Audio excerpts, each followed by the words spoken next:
Hello everyone, today we'll talk about how to fix or how to solve the problem of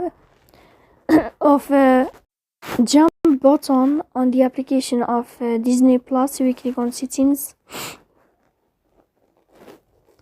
In this page you can click on apps, default apps, app settings. Here in this page you can click on this sign and you can search about Disney Plus. You will enter. Then you can click on first stop and you can click OK.